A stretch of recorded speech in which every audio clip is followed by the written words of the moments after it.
आपको पढ़ाएंगे जो आपका क्लास 10 साइंस है, इसका चैप्टर फर्स्ट जो आपका रासायनिक अभिक्रिया एवं समीकरण यानी कि केमिकल रिएक्शन एंड इक्वेशन को पढ़ाने वाले हैं।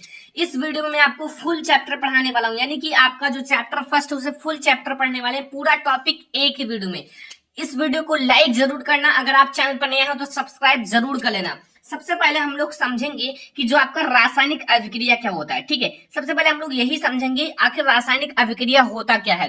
तो रासायनिक अभिक्रिया जो आपका रासायनिक अभिक्रिया होता है, यहाँ आप लोग पूरा ध्यान से समझना। रासायनिक अभिक्रिया यानी कि दो या दो से अधिक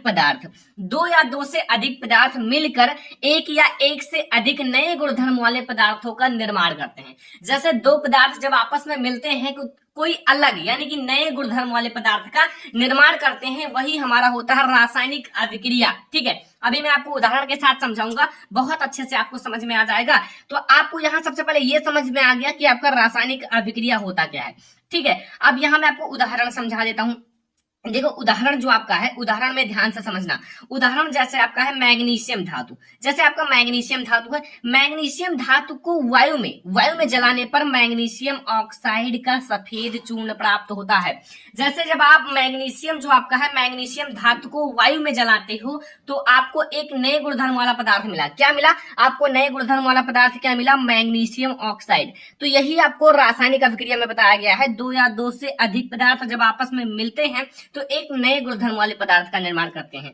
तो यहाँ जब आपका मैग्नीशियम और वायु दोनों आपस में मिला, ऑक्सीजन, ठीक है, वायु मतलब ऑक्सीजन आपस में मिले तो आपका मैग्नीशियम ऑक्साइड का सफेद चूर्ण प्राप्त हुआ। ठीक है, तो ये है आपका उदाहरण। अब मैं आपको इसको रिएक्शन के साथ समझाता हूं।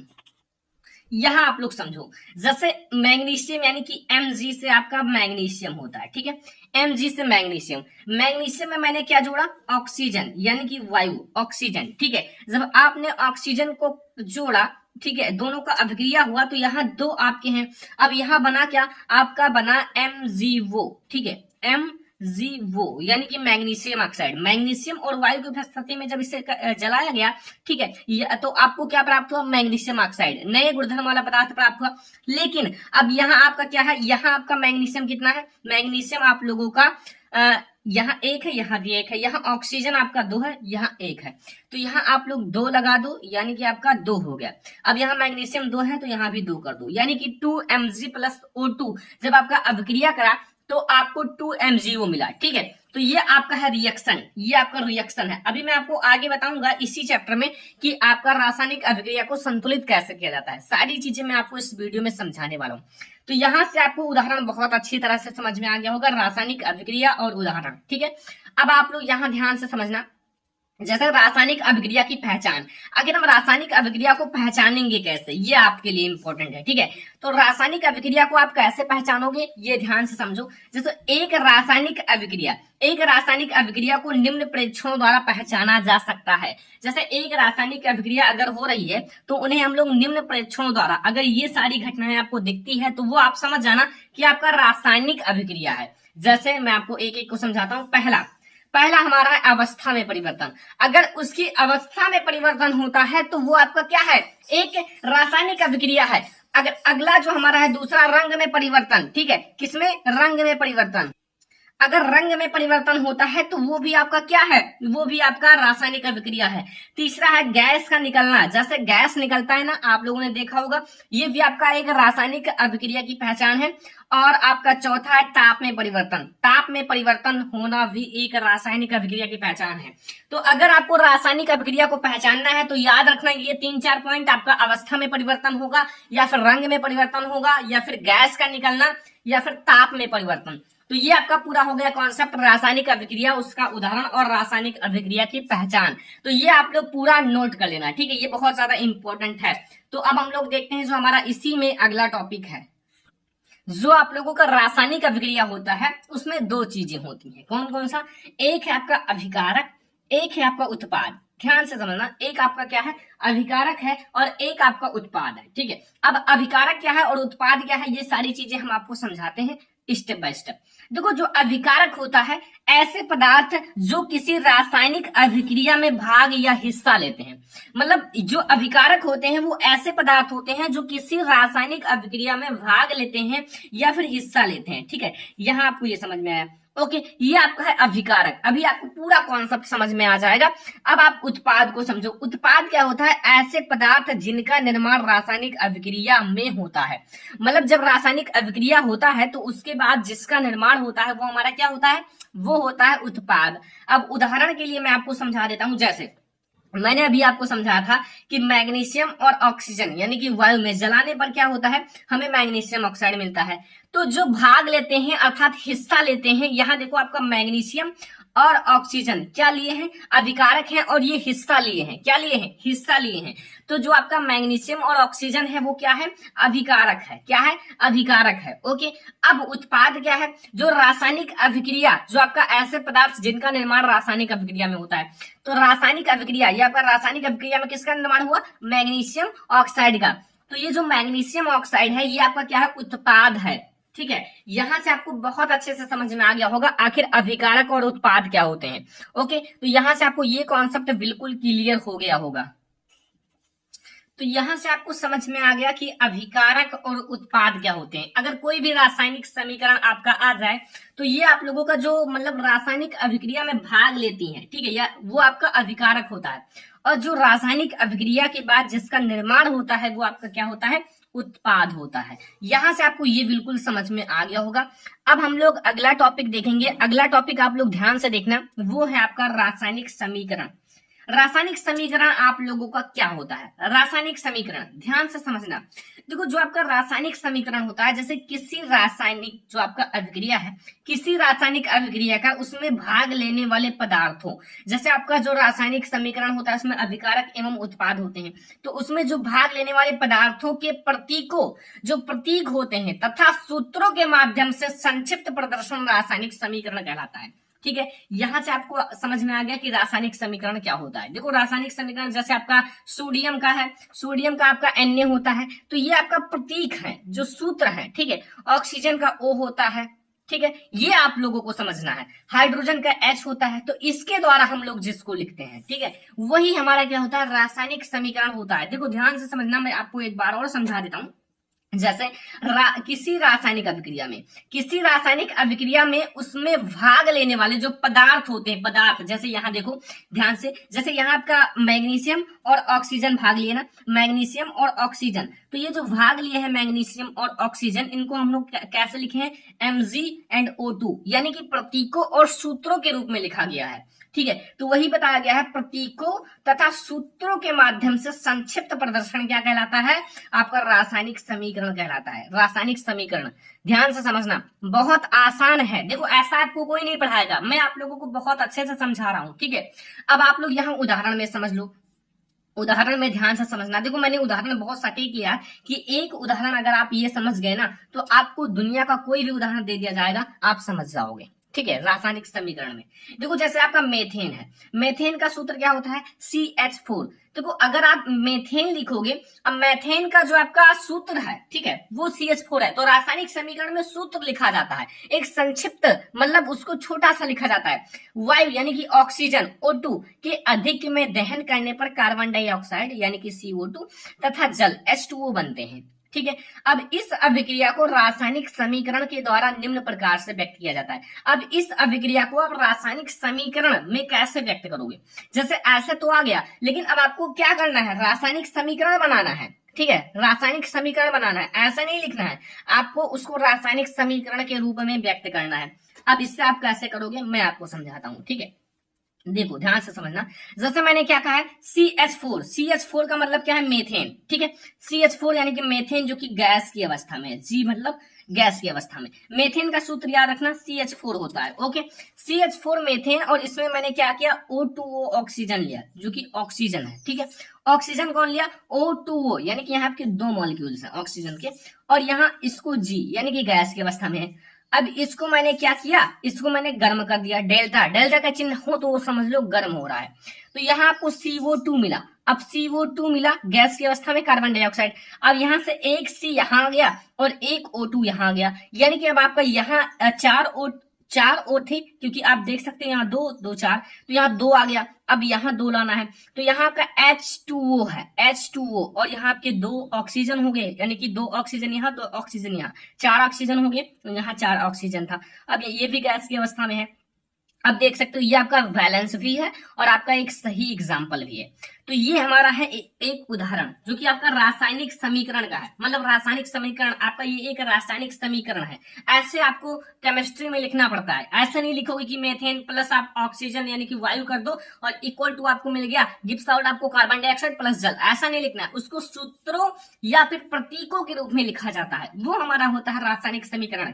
ठीक है, तो ये आपको बिल्कुल समझ में आ गया होगा। अगर कोई कंफ्यूजन है तो आप लोग कमेंट कर देना, वैसे आप लोग फिर से इसको एक बार समझ लो जैसा मैंने बताया है ऐसे। ठीक है, यहाँ आप लोग देख सकते हो किसी रासायनिक अभिक्रिया का उसमें भाग लेने वाले जो पदार्थ होते हैं, पदार्थों जो आपका अभिकारक होता है एवं उत्पाद के प्रतीकों तथा सूत्रों के माध्यम में संक्षिप्त प्रदर्शन जो आपका रासायनिक समीकरण कहलाता है।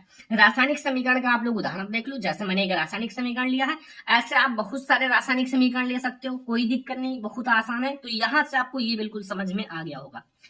ओके, अब हमारा टॉपिक आता है कि आप लोगों का इस चैप्टर का सबसे इंपॉर्टेंट आप लोगों का टॉपिक है कि रासायनिक समीकरण को संतुलित करना। देखो, आपको रासायनिक समीकरण को संतुलित कैसे करना है। कोई भी आपका रासायनिक समीकरण है उसे बिना संतुलित के नहीं लिखना है, मतलब उसे संतुलित करना ही करना है। तो सबसे पहले मैं आपको ये समझा दूं आखिर संतुलित रासायनिक समीकरण क्या होता है, तभी तो आप उसको संतुलित कर पाओगे।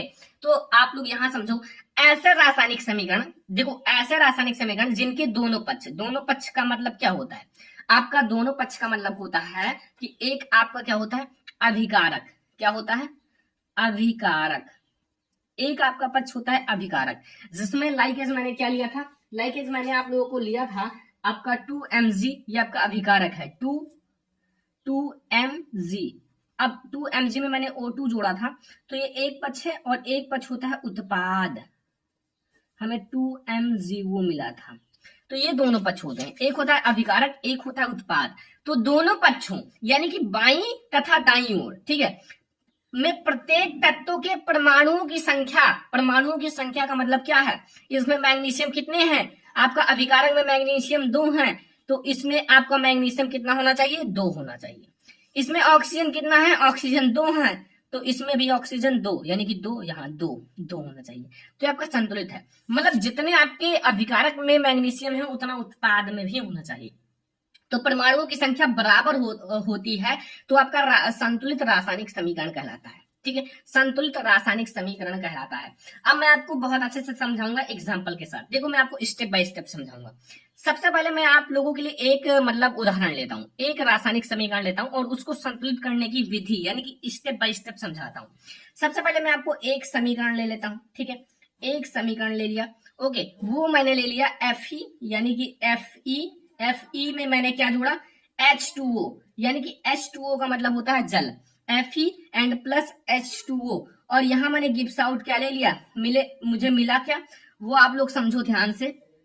ओके, अब हमें मिला क्या, वो मिला Fe3O4 एंड प्लस H2। ये आपका बैलेंस नहीं है, कैसे देख सकते हो मैं आपको दिखाता हूं। यहाँ Fe कितना है 1 है और इधर Fe कितना है 3 है, तो इसका मतलब ये बैलेंस नहीं है। इधर ऑक्सीजन 1 है, इधर आपका ऑक्सीजन कितना है 4 है। अब आप लोग इसको बैलेंस कैसे करोगे, तो मैं आपको समझाता हूँ। स्टेप नंबर फर्स्ट आपको समझना है। देखो, सबसे पहले आपको ये समझना है, जैसे आपका अभिकारक है ये और उत्पाद ये है, ठीक है, अभिकारक एंड उत्पाद। अब अभिकारक जो है उसको आप अभिकारक जो आप लोगों का है और उत्पाद, देखो अभिकारक और उत्पाद मैंने यहाँ लिखा, एक कॉलम बनाया है। देखो, सबसे पहले आपको मैं एक सरल तरीके से समझा रहा हूँ, ठीक है। अब देखो यहाँ Fe आपका तत्व कितना है, Fe है, Fe है, ठीक है, Fe है ना, इधर भी है Fe, इधर भी अभिकारक और उत्पाद में, ठीक है। अब आपका हमारा कितना है, इधर हाइड्रोजन है, हाइड्रोजन भी ले लो, और इधर ऑक्सीजन है, ऑक्सीजन भी ले लो, ठीक है। एक बात ध्यान रखना, जैसे हम ऐसे बैलेंस नहीं कर सकते कि इधर आपका ऑक्सीजन 4 है तो यहाँ मैं ऑक्सीजन के आगे 4 लगा दूं, ठीक है। इसके लिए मैं आपको स्टेप नंबर फर्स्ट समझाता हूँ। स्टेप नंबर फर्स्ट समझना, ठीक है, स्टेप नंबर फर्स्ट समझो। इसके लिए आपको करना क्या है, लाइकेज आपको सभी को, जैसे आपका Fe है इसको ब्रैकेट में बंद कर लेना है, ठीक है। आपको मतलब इसके अंदर चेंजेस नहीं करना है, ब्रैकेट में आपको ब्रैकेट के बाहर जो करना है करो, ठीक है। फिर मैं यहाँ H2O लिख लेता हूँ ब्रैकेट के अंदर। आपको जो भी चेंज करना है वो पूरे में करना है, मतलब केवल O में नहीं कर सकते हो आप, H2O सभी में करना है, ठीक है। अब यहाँ हम गिब्स आउट लगा देते हैं, ठीक है। अब यहाँ हमारा Fe3O4 है, इसको भी ब्रैकेट में कर लेना, और प्लस हमारा H2 है, इसको भी ब्रैकेट में कर लेना। इतना आपको समझ में आ गया। सबसे पहले आपको ब्रैकेट में कर लेना है, ओके। अब आप लोग ध्यान से समझो, मैं आपको समझा रहा हूं। यहाँ देखो, आप लोगों का अभिकारक में Fe कितना है, अभिकारक में Fe 1 है, तो आपका अभिकारक में Fe 1 है। और उत्पाद में कितना है Fe हमारा 3 है, तो इधर आप 3 लगा लो। उत्पाद में हमारा Fe 3 है, ठीक है। ध्यान से समझना एक एक स्टेप को। और आपका हाइड्रोजन इधर कितना है, हाइड्रोजन 2 है, तो आप इधर 2 लिख लो, ठीक है। अब इधर हमारा हाइड्रोजन कितना है, 4 है, ये देखो हाइड्रोजन आपका इधर कितना है, 2 है, ये 2 है, तो इधर भी 2 लगा लो। अब आप देखो ऑक्सीजन, आपका ऑक्सीजन इधर 1 है, और इधर हमारा ऑक्सीजन कितना है, 4 है, ठीक है। ऑक्सीजन हमारा 4 है। अब आपको क्या करना है, देखो अगर मैं Fe में 3 से मल्टीप्लाई कर दूं तो हमारा Fe बराबर हो जाएगा, इधर भी 3 है अभिकारक में और उत्पाद में भी 3 है, तो यहाँ मैं 3 लगा देता हूँ, ठीक है। हमारा Fe बराबर हो गया, इधर हमारा Fe3 हो गया और इधर हमारा Fe3 हो गया। अब हमें क्या करना है, इधर हमारा ऑक्सीजन है, अब ऑक्सीजन इधर 4 है, इधर 1 है, तो इधर मैं आपको 4 कर दूं, इधर देखो बराबर इक्वल 3 लिख देना। इधर मैं अगर 4 कर दूं तो ये हमारा 4 हो जाएगा ना, 4 4 बराबर। लेकिन अब आपको यहाँ बात को समझना है, देखो हमें 4 यहाँ लगाना है, ये तो मैंने जब अगर ऑक्सीजन में 4 लगाया तो ये हाइड्रोजन में भी 4 गुणा होगा, ठीक है। यानी कि यहाँ आपका हाइड्रोजन पहले 2 था, लेकिन अब इस 4 से गुणा होगा तो 8 हाइड्रोजन हो जाएगा, और ऑक्सीजन आपका 4 रहेगा, यानी कि आपका 4 रहेगा, ठीक है। अब आपका यहाँ क्या हुआ, हाइड्रोजन आप लोगों का इधर कितना हो गया, 8 हो गया, यानी कि इधर अब आप इसमें भी 4 से मल्टीप्लाई कर लो, इधर हमारा 8 हो गया, ठीक है। क्योंकि अगर आपका इसमें ऑक्सीजन में गुणा होगा तो हाइड्रोजन में भी गुणा होगा। अब आप क्या करोगे, आपको यहाँ यह हो गया। अब आपको इसको बराबर करने के लिए इसमें भी आपका उत्पाद में भी 4 से मल्टीप्लाई करना है और 8 कर लेना है, यहाँ भी आप 4 से मल्टीप्लाई कर लो, ठीक है। अब आपका ये बैलेंस हो चुका है, क्या हो गया, बैलेंस। आप लोग यहाँ देख सकते हो संतुलित हो चुका है। जैसे आपका, अब आप इसे कैसे लिखोगे, ऐसे नहीं लिखना है, ये कोई लिखने का तरीका नहीं है, आपको उसको सही रूप में लिखना है। जैसे यहाँ आपका 3Fe है, 3Fe लिख लो, ये आपका किस अवस्था में, सॉलिड अवस्था में है, ठीक है, S लिख देना बगल में, और प्लस 4H2O, 4H2O ये हमारा लिक्विड में है, ठीक है। अब गिव्स आउट आप लोग देखो, आपका यहाँ Fe3O4, ठीक है, ये हमारा है सॉलिड अवस्था में, और प्लस 4H2 ये हमारा है गैस की अवस्था में। अब आप देख सकते हो यहाँ हमारा सारी चीजें बैलेंस हो चुका है। देखो लो चाहे, देखो हमारा Fe क्या है, Fe ध्यान से समझना, Fe हमारा देखो कितना है, यहाँ आपका अभिकारक में 3 है, 3 है, ठीक है। और उत्पाद में देख लो, उत्पाद में भी देख सकते हो Fe कितना है, 3 है, ठीक है, Fe 3 है। अब आप देखो यहाँ हाइड्रोजन कितना है, हाइड्रोजन देख सकते हो यहाँ हमारा 2 और 4 यानी कि आपका 8 है, ठीक है, हाइड्रोजन 8 है, और इधर हमारा हाइड्रोजन कितना है, 4 दूनी 8 यानी कि 8। अब आप लोग ऑक्सीजन चेक कर लो, ऑक्सीजन हमारा अभिकारक में कितना है, ऑक्सीजन हमारा 4 है, और इधर हमारा ऑक्सीजन 4 है, यानी कि सारा बैलेंस हो गया। देख सकते हो 3 3 8 8 4 4, यानी कि हमारा ये ऐसे बैलेंस हो गया। ऐसे आप कोई भी रासायनिक समीकरण को चुटकियों में बैलेंस कर सकते हो, ठीक है। अब ये आपका हो गया बैलेंस करने का तरीका। आई होप कि आपको बहुत ही अच्छे से समझ में आ गया होगा हम रासायनिक समीकरण को संतुलित कैसे करते हैं। यहां से ये कॉन्सेप्ट आपको बिल्कुल अच्छे से समझ में आ गया होगा। अब मैं आपको एक और बैलेंस करना सिखाता हूं। जैसे यहाँ मैं आपको दूसरा रासायनिक समीकरण सिखाता हूँ, ठीक है। जैसे मैंने ले लिया Na और प्लस H2O यानी कि पानी, H2O गिव्स आउट हमें मिला NaOH एंड प्लस H2। इसको आप लोग बैलेंस करना, ठीक है। मैं आपको बता रहा हूं, पहले आप लोग कैसे करोगे, देखो समझना। पहले आप लोगों का इसमें ज्यादा कम क्या है ये समझो। देखो आपका यहाँ Na कितना है, 1 है, इधर भी आपका Na 1 है, ठीक है। अब आप समझो यहाँ O1 है, इधर भी O1 है, लेकिन यहाँ H कितना है, 2 नहीं 1 और 2 3, और इधर हमारा 2 है, ठीक है। अब आप इसे कैसे बैलेंस करोगे? अब हमारा इधर 3 है, इधर 2 है, तो आप इसको बैलेंस कैसे करोगे? देखो मैं यहाँ ले लेता हूँ 2Na। Na का मतलब है आपका Na, ठीक है, आपका सोडियम, और प्लस, अब अगर मैंने 2Na ले लिया और मैंने, देखो ध्यान से समझना, मैंने यहाँ ले लिया, अब यहाँ मैं H2O लिख लेता हूँ, ठीक है, गिव्स आउट। मैंने 2Na ले लिया तो यहाँ हमें 2 यानी कि 2 है। अब यहाँ मैं 2 करूंगा कि हमें सोडियम 2 करना है, इधर भी 1 है तो ये भी 2 हो गया। अब देखो OH, ठीक है, और प्लस H2, आप ध्यान से समझना। अब यहाँ हमारा 2 एंड 2 4 हो गया। क्या आपका यहाँ क्या 4 हो गया? यहाँ आपका H यानी कि हाइड्रोजन 4 हो गया और ऑक्सीजन 2 हो गया। तो अगर हमें यहाँ ध्यान से समझना, यहाँ हमारा 2 ये है और 2 ये, 4 हमारा क्या हो गया? हाइड्रोजन हो गया और ऑक्सीजन 2 हो गया। यानी कि अब हमें इसे पूरा करने के लिए यहाँ अगर मैं 2 लगा दूं तो यहाँ 4 हमारा क्या हो गया? यहाँ 4 हमारा हाइड्रोजन हो गया और 2 ऑक्सीजन हो गया, और ये हमारा केमिकल रिएक्शन जो है ये बैलेंस हो गया। देखो इसका कोई टिप्स नहीं है, कोई ट्रिक नहीं है, आप अपना कॉमन माइंड लगाकर, कॉमन सेंस लगाकर आप इसे बैलेंस कर सकते हो, या फिर आप ये कॉलम बनाकर बैलेंस कर सकते हो। मतलब पहले आप ऐसे कॉलम बनाकर बैलेंस करोगे, फिर धीरे धीरे आप खुद ब खुद बैलेंस करना सीख जाओगे। ये हमारा है कि रासायनिक समीकरण को संतुलित कैसे करें। तो ये आपको बिल्कुल समझ में आ गया। तो चलो अब हम लोग देखते हैं अगला टॉपिक। तो अगला टॉपिक जो हमारा है वो है रासायनिक अभिक्रिया के प्रकार। देखो रासायनिक अभिक्रिया के प्रकार बहुत ज्यादा इंपॉर्टेंट है। बहुत सारे रासायनिक अभिक्रियाएं हैं, वो हम लोग समझने वाले एक एक रासायनिक अभिक्रिया को, ठीक है। ये आप लोगों का सारी एनसीईआरटी बुक में दिया हुआ है, आप लोग चेक कर सकते हो। तो पहला हम लोग समझेंगे संयोजन अभिक्रिया। संयोजन अभिक्रिया आप लोग ध्यान से समझना, आप लोगों को बहुत ही अच्छे से तुरंत समझ में आ जाएगा। देखो संयोजन का मतलब क्या होता है? संयोग करना अर्थात जुड़ना। जैसे आप लोग यहाँ समझो, जैसे संयोग करना या फिर जुड़ना, जैसे आप लोग A एंड प्लस V को जोड़ते हो तो आपका क्या बन जाएगा? AV। ये हमारा संयोग करना, दोनों जुड़ गए, ठीक है। तो यही हमारा होता है संयोजन अभिक्रिया। जैसे संयोग करना, एक दूसरे से जोड़ना।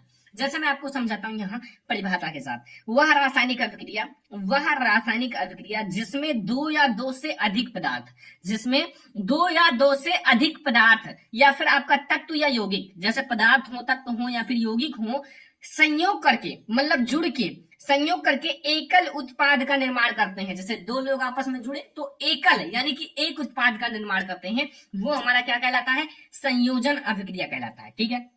यहाँ आपको संयोजन अभिक्रिया बहुत अच्छे से समझ में आ गया होगा। देखो संयोजन का मतलब मैंने क्या कहा? जुड़ना, यानी कि एक दूसरे से संयोग करना।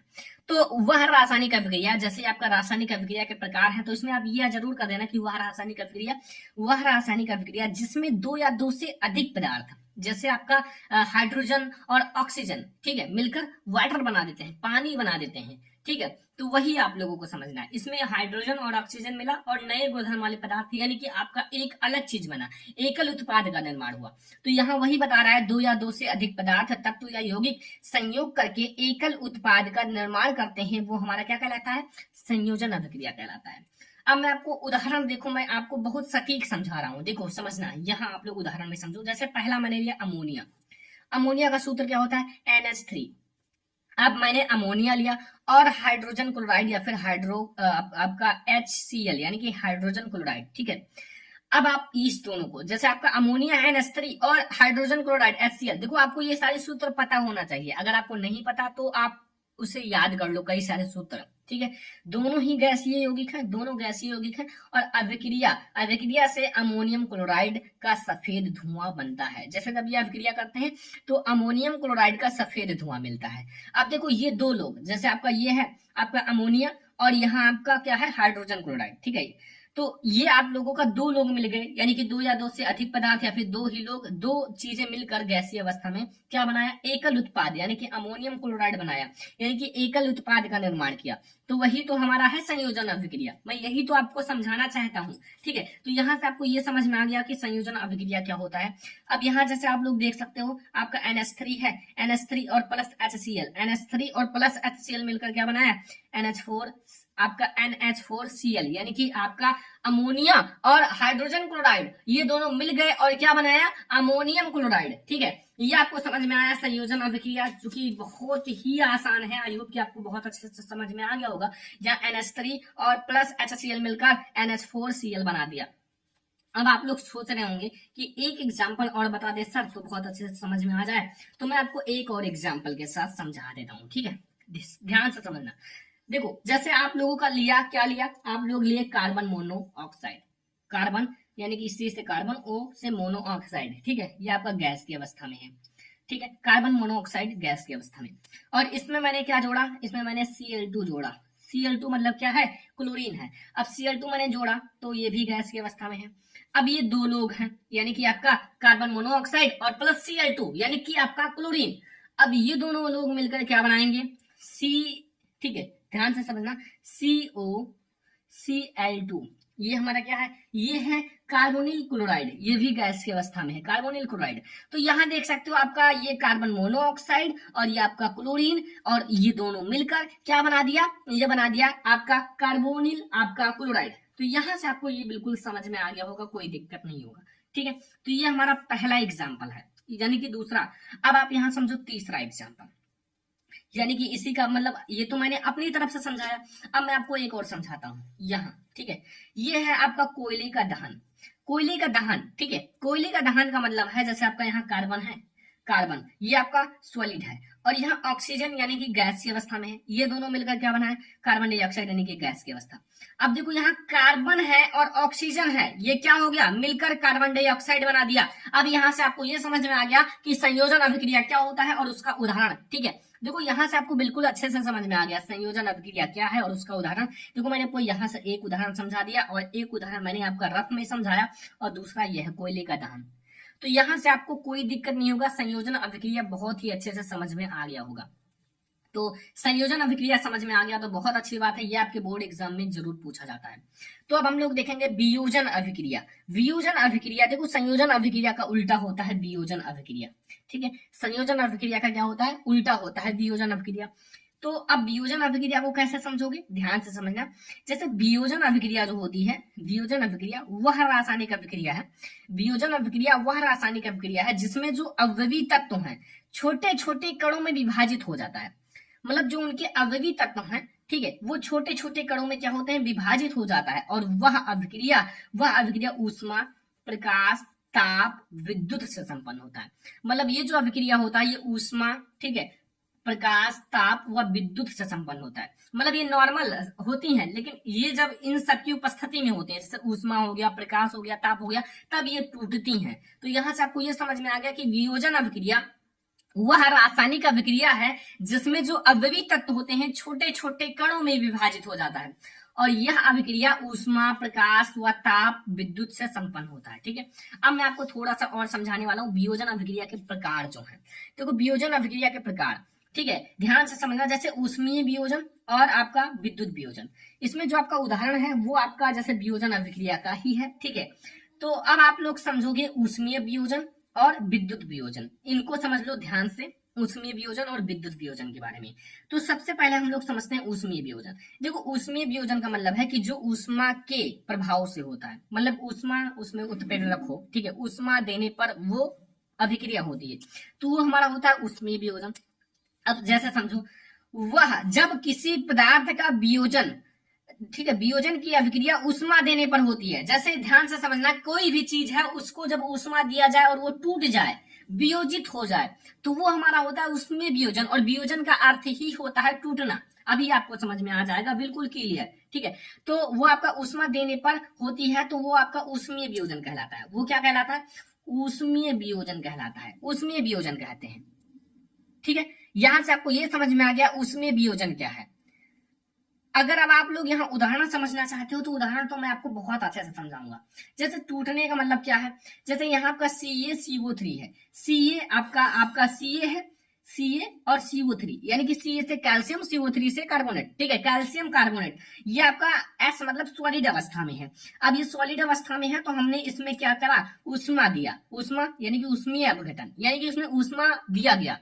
तो ऊष्मा जब दिया गया तो ये आपका कैल्शियम ऑक्साइड यानी कि CaO सॉलिड अवस्था में, CaO और CO2 यानी कि कार्बन डाइऑक्साइड में टूट गया। अब यहाँ मैंने जब इसमें ये एक है और ये एक लोग जब इसमें ऊष्मा दिया गया तो ये दो चीजों में टूट गया। जैसे कैल्शियम कार्बोनेट ऊष्मा देने पर कैल्शियम क्लोराइड ऑक्साइड और आपका कार्बन डाइऑक्साइड में टूट गया। तो यही हमारा होता है ऊष्मीय वियोजन। यहां से आपको ऊष्मीय वियोजन बहुत अच्छे से समझ में आ गया होगा, बहुत आसान भी है। अगला हमारा विद्युत वियोजन। विद्युत वियोजन भी बहुत आसानी से आप लोग समझ जाओगे। एक एक कॉन्सेप्ट को मैं आपको समझा रहा हूँ, पूरे चैप्टर को पढ़ना है, एक भी टॉपिक छोड़ना नहीं है। और इसको पढ़ने के बाद बोर्ड एग्जाम में ऐसा है नहीं कि कोई टॉपिक आ जाए इस चैप्टर से, ठीक है। तो ध्यान से पूरा चैप्टर पढ़ लेना। जिस रासायनिक अभिक्रिया में यौगिक का विद्युत प्रवाह द्वारा वियोजित होता है, मतलब वियोजन किया जाता है, जिस और वही आपका विद्युत वियोजन कहलाता है। देखो जब आप विद्युत का प्रवाह करके उसको तोड़ते हो, वियोजित करते हो, तो वही हमारा क्या कहलाता है, विद्युत वियोजन। जैसे मैंने क्या कहा था, जैसे वाटर है, वाटर दो चीजों से मिलकर बना है, आपका हाइड्रोजन और ऑक्सीजन। तो जब आप वाटर को विद्युत के द्वारा विद्युत अपघटन करोगे तो हमारा क्या टूट जाएगा, 2H2 प्लस आपका ऑक्सीजन यानी कि O2। आपका 2H2 यानी कि दो मॉलिक्यूल्स जब आपके जल के होंगे तो आपका दो हाइड्रोजन के मॉलिक्यूल्स हैं प्लस O2 में टूट गया। ये हमारा होता है विद्युत अपघटन या फिर विद्युत वियोजन। ये हमारे हैं वियोजन अभिक्रिया और वियोजन अभिक्रिया के प्रकार। आप लोगों को बहुत अच्छे से समझ में आ गया होगा वियोजन अभिक्रिया और वियोजन अभिक्रिया के प्रकार। अब अगली अभिक्रिया जो हमारा है बहुत ज्यादा इंपॉर्टेंट अभिक्रिया है, वो ध्यान से समझना, बोर्ड एग्जाम के लिए ये सारे बहुत ज्यादा इंपॉर्टेंट है और पूरा चैप्टर हम लोग खत्म करेंगे। तो ये हमारा है विस्थापन अभिक्रिया। विस्थापन अभिक्रिया में क्या है ये आप लोग ध्यान से समझ लो विस्थापन अभिक्रिया के बारे में। तो विस्थापन अभिक्रिया का मतलब है कि देखो विस्थापन का मतलब होता है विस्थापित करना। जैसे आपको कोई विस्थापित कर दे, आपसे ज्यादा वो दमदार है, क्रियाशील है, तो उसको विस्थापित कर देता है।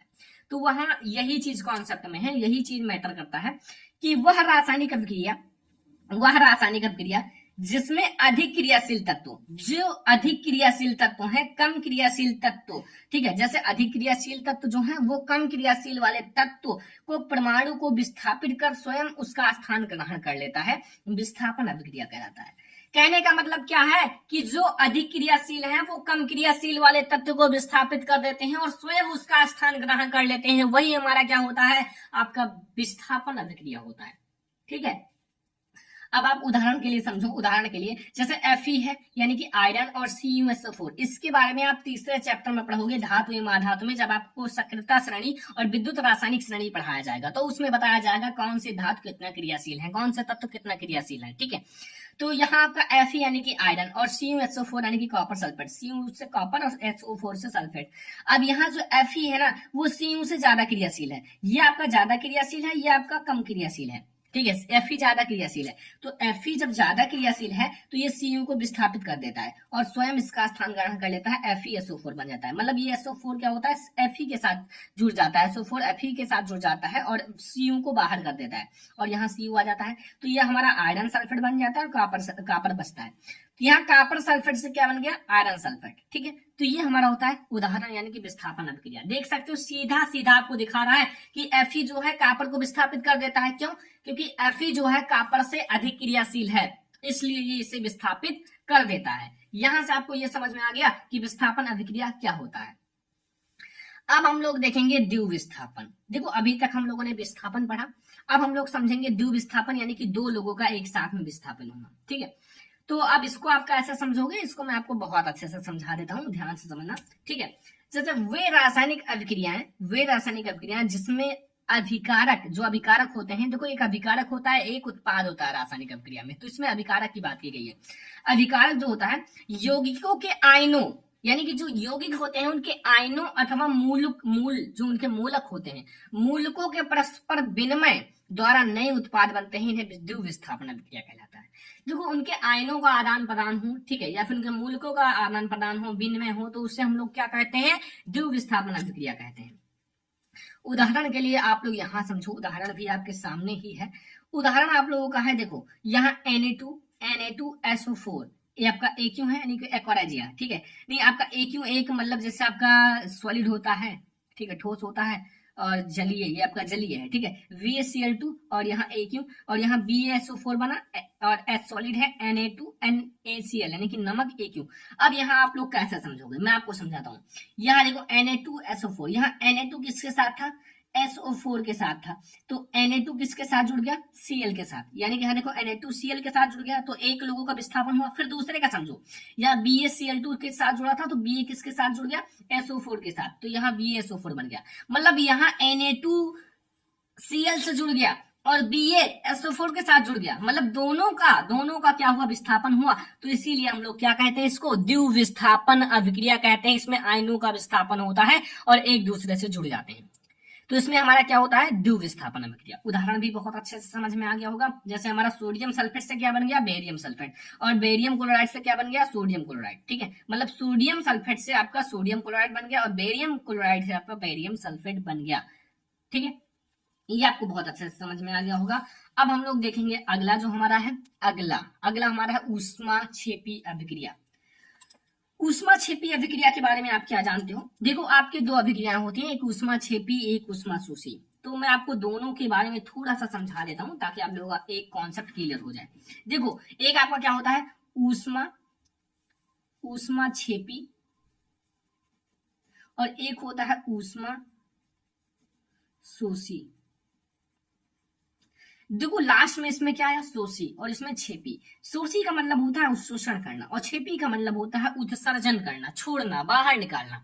तो यहां से शोषी का मतलब समझ में आ गया, अवशोषण, तो उसका मतलब उसका उल्टा क्या होगा, उत्सर्जन, बाहर निकालना। मतलब किसी चीज को आप अवशोषित कर ले, अपने अंदर ग्रहण कर ले, तो ये आपका ऊष्माशोषी हो जाएगा। और ऊष्माक्षेपी का मतलब होता है किसी चीज को बाहर निकालना, उत्सर्जन करना। ठीक है, अब इसमें ऊष्मा की बात की जा रही है तो ऊष्मा को ही मतलब बाहर किया जाएगा। तो यहाँ आप लोग समझो पहले ऊष्माक्षेपी अभिक्रिया।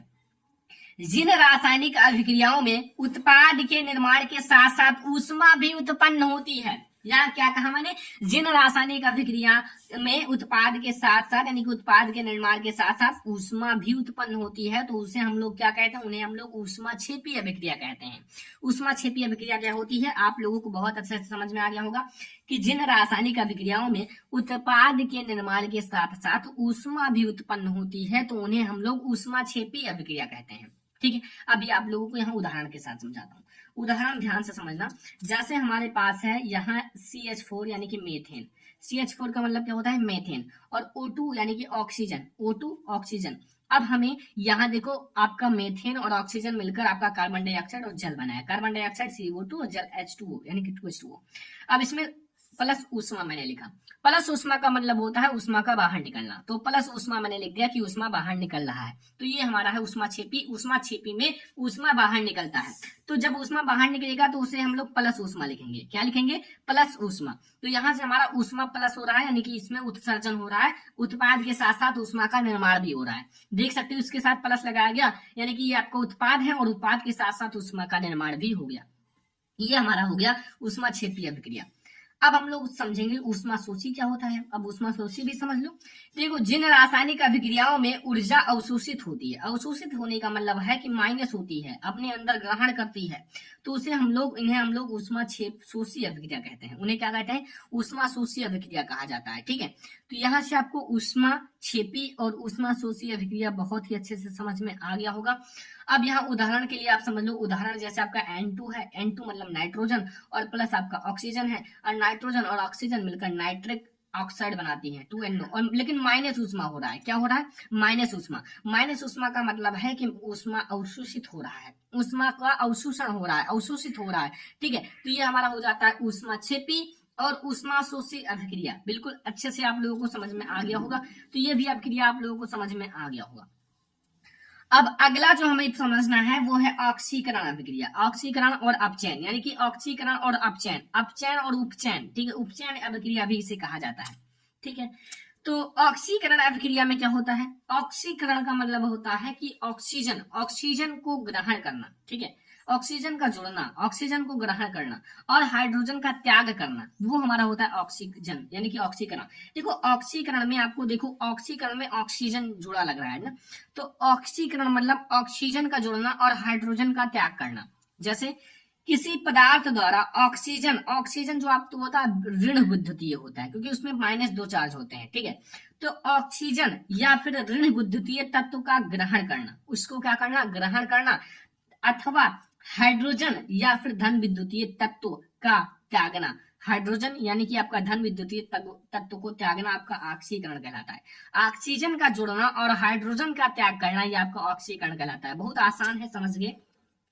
यहाँ से 2 MgO और प्लस O2, यहाँ आपका 2 MgO बन गया और यहाँ मैग्नीशियम ऑक्साइड। अब यहाँ देख सकते हो कि आपका ऑक्सीजन जुड़ा है, कैसे, यहाँ Mg केवल था और इधर MgO बन गया, तो इसलिए हमारा ये क्या हुआ, ऑक्सीजन जुड़ गया। तो ये हमारा ऑक्सीकरण का उदाहरण हो गया। यहाँ से आपको ऑक्सीकरण अभिक्रिया बहुत अच्छे से समझ में आ गया होगा, एक बहुत आसान तरीके से समझा दिया कि आपको कोई भी छोटा से छोटा कॉन्सेप्ट ना छूटे और आपको सारी चीजें समझ में आ जाए। तो यहाँ अब आप लोग दूसरा समझो, मैं आपको यहाँ अपचयन अभिक्रिया समझाता हूँ।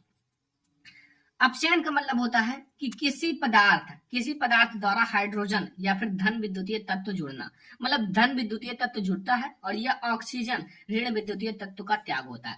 देखो अपचयन में क्या होता है, ऑक्सीजन जो ऑक्सीजन होता है वो क्या होता है, ऑक्सीजन आप लोगों का त्याग होता है और आपका हाइड्रोजन जुड़ता है, तो वही आप लोगों का अपचयन अभिक्रिया कहलाता है। उदाहरण के लिए आप समझ लो, यहाँ मैं आपको उदाहरण बहुत अच्छे से समझा देता हूँ। जैसे CuO है प्लस H2, अब यहाँ क्या है, ऑक्सीजन जुड़ा हुआ है। अब आपका अभिकारक में तो ऑक्सीजन जुड़ा हुआ है, लेकिन जब ये उत्पाद में जाता है तो यहाँ आप देख सकते हो Cu से ऑक्सीजन का त्याग हो जाता है और इसमें क्या, आपका हाइड्रोजन में ऑक्सीजन जुड़ जाता है। ठीक है, तो हाइड्रोजन जुड़ जाता है और ऑक्सीजन का त्याग हो जाता है। तो इसमें यही तो कहा गया कि ऑक्सीजन या फिर ऋण विद्युतीय तत्व का त्याग होना, तो यहाँ से आपका ऋण विद्युतीय तत्व का यानी कि Cu से त्याग हो जाता है। ठीक है, तो ये आप लोगों को समझ में आ गया अपचयन क्या होता है। अपचयन में क्या हुआ, आप लोगों को समझ में आ गया होगा कि यहाँ आपका ऑक्सीजन का त्याग हो गया और यहाँ हाइड्रोजन जुड़ गया। ठीक है, ये आप लोगों का हो गया अपचयन। अब देखो ध्यान से एक बात समझना, ऑक्सीकरण और अपचयन इन दोनों अभिक्रियाओं को मिलाकर एक नई अभिक्रिया का निर्माण होता है जिसका नाम होता है रेडॉक्स अभिक्रिया। इसमें ऑक्सीकरण और अपचयन दोनों अभिक्रियाएं एक साथ में होती है। जैसे वह रासायनिक समीकरण या वह रासायनिक अभिक्रिया जिसमें एक अभिकारक का ऑक्सीकरण तथा दूसरे का अपचयन होता है, यानी कि आपका रेडॉक्स अभिक्रिया कहलाता है। इसमें ऑक्सीकरण और अपचयन दोनों एक साथ में होती है, मतलब दोनों अभिक्रियाएं एक साथ में होती हैं, तो इसी को हम लोग क्या कहते हैं, रेडॉक्स अभिक्रिया। क्या कहते हैं, रेडॉक्स अभिक्रिया। अभी मैं आपको उदाहरण समझा देता हूँ। उदाहरण जैसे आप लोगों का है, यहाँ उदाहरण समझो, जैसे Zn है यानी कि जिंक और यहाँ आपका copper sulphate CuSO4 gives out आपका ZnSO4 और प्लस Cu। ठीक है, अब यहाँ आप क्या समझोगे, यहाँ आपका कॉपर सल्फेट था, इधर आपका जिंक सल्फेट बन गया, इधर कॉपर अलग हो गया। अब यहाँ देखो Zn के साथ क्या हुआ, Zn के साथ यहाँ देखो ये ऑक्सीजन जुड़ गया, मतलब Zn यहाँ अकेला था, यहाँ आपका SO4 यानी कि इसमें ऑक्सीजन है जुड़ गया, तो ये आपका ऑक्सीकरण हो गया। क्या हो गया, ऑक्सीकरण। ऑक्सीकरण का मतलब होता है ऑक्सीजन जुड़ना। और यहाँ देखो CuSO4 के साथ क्या था, CuSO4 के साथ यहाँ ऑक्सीजन था और ऑक्सीजन था तो यहाँ Cu केवल हो गया, तो यहाँ ऑक्सीजन का त्याग हो गया। तो ऑक्सीजन का त्याग होने का मतलब क्या है, अपचयन। मतलब इधर ऑक्सीजन का त्याग हुआ तो आपका अपचयन हो गया और Zn के साथ ऑक्सीजन जुड़ गया, तो ये हमारा क्या हो गया, ऑक्सीकरण हो गया। तो यहाँ से ऑक्सीकरण और अपचयन अभिक्रिया दोनों आप लोगों को बहुत अच्छे से समझ में आ गया होगा। अब हम लोग ये आप लोगों को तीनों अभिक्रियाएं समझ में आ गया होगा। यहाँ से आपके बोर्ड एग्जाम में बहुत सारे क्वेश्चन आते हैं। अब हम लोग देखेंगे आपका अगला टॉपिक जो आपके बोर्ड एग्जाम के लिए इंपॉर्टेंट है। आपका फुल चैप्टर में पढ़ाने वाला हूँ, पूरा आप लोग ध्यान से देखना। देखो ये आपका संक्षारण है। संक्षारण का मतलब होता है संक्षारित होना। ठीक है, संक्षारित होना। जैसे जब कोई धातु अपने आसपास अम्ल आर्द्रता आदि के संपर्क में आता है, जैसे जब कोई धातु है वो अपने आसपास अम्ल आर्द्रता आदि के संपर्क में आती है, तब यह संक्षारित होती है। मतलब तब उसका क्या होता है, संक्षारण होने लगता है, यानी कि वो संक्षारित होने लगती है। तो अम्ल आर्द्रता के आपके संपर्क में आएगा, तो वो संक्षारित होती है। और इसी प्रक्रिया को हम लोग क्या कहते हैं, संक्षारण कहते हैं। क्या कहते हैं, संक्षारण। उदाहरण के लिए आप लोग समझो कि चांदी के ऊपर काली परत व तांबे के ऊपर हरी परत का चढ़ना, मतलब जो आपका चांदी के ऊपर काली परत चढ़ जाती है तो वो उसका संक्षारण करने लगता है, और तांबे के ऊपर हरी परत का चढ़ना, ये आपका है संक्षारण। ठीक है, यहाँ से आपको संक्षारण भी समझ में आ ही गया होगा। अब अगला हमारा है विकृत गंधिता। देखो संक्षारण और विकृत गंधिता दोनों एक साथ में पूछा जाता है। तो जब वसा और तेल, ठीक है, वसा और तेल तथा उसमें बनाए गए जो आपका खाद्य पदार्थ वायु या फिर ऑक्सीजन से क्रिया करते हैं। जैसे जब उसमें कोई भी खाद्य पदार्थ बनाया जाता है तो वायु या फिर ऑक्सीजन से क्रिया करके ऑक्सीकृत हो जाती हैं। क्या हो जाती हैं, ऑक्सीकृत। जब ऑक्सीजन से क्रिया करेंगी तो वो ऑटोमेटिक ऑक्सीकृत हो जाएंगी, तो उनमें से एक विशेष गंध आने लगती है। जब उसमें से एक विशेष गंध आने लगती है तो उसका स्वाद खराब हो जाता है और वो खराब हो जाता है, मतलब तो वही हमारा विकृत गंधिता कहलाता है। ठीक है। विकृत गंधिता, यहां से आपको समझ में आ गया विकृत गंधिता। जैसे आपको उदाहरण बहुत अच्छे से समझ में आ गया। उदाहरण जैसे आपके आपके घरों में अचार व मुरब्बा बनता है, तो अचार व मुरब्बा जो को जब आप खुली स्थान पर रख दो, खुला रख दो, तो क्या होता है, वायु से अभिक्रिया करके खराब हो जाती है। तो आप जब खुली खुली वायु में रखने पर यह खराब हो जाती है। ठीक है, तो यहां से आपको संक्षारण और विकृत गंधिता पूरा आप लोगों को समझ में आ गया होगा। अब इस चैप्टर में जो आप लोगों का है, इस चैप्टर में आप लोगों का बस इतना ही टॉपिक है। ठीक है, इतना ही टॉपिक है जो आप लोगों को पढ़ना था। अब आप लोगों को इसका नोट्स कहाँ मिलेगा, पूरे चैप्टर का नोट्स, वो मैं आप लोगों को अगले वीडियो में बताने वाला हूँ। ठीक है, अब आप लोग सोच रहे होंगे कि इसका नोट्स कहाँ मिलेगा, तो मैं आप लोगों को अगले वीडियो में बताऊंगा इसका नोट्स पूरे का कहाँ मिलेगा। ठीक है, और आप लोग इस चैनल को सब्सक्राइब कर लो। इस चैप्टर को आप लोगों को पूरी तरह से समझ में आ गया हो गया, जितनी चीजें मैंने आपको पढ़ाया पूरी समझ में आ गया होगा। ये हमारा है चैप्टर नंबर 1। अब हम लोग चैप्टर नंबर 2 अगली वीडियो में देखेंगे। ठीक है, और यहाँ से आप लोगों को ये फुल चैप्टर समझ में आ गया होगा। इससे ये है हमारा फुल चैप्टर, और इसके बाहर आपके बोर्ड एग्जाम में एक भी टॉपिक नहीं पूछा जाएगा। ये है हमारा पहले चैप्टर का फुल चैप्टर। ठीक है, रासायनिक अभिक्रिया एवं समीकरण पूरा खत्म हो चुका है। तो इस वीडियो को लाइक कर देना, शेयर कर देना अपने फ्रेंड्स के साथ। चैनल पर नहीं है तो सब्सक्राइब कर लेना। ऐसे ही हम लोग सेकंड चैप्टर भी देखेंगे। Thank you.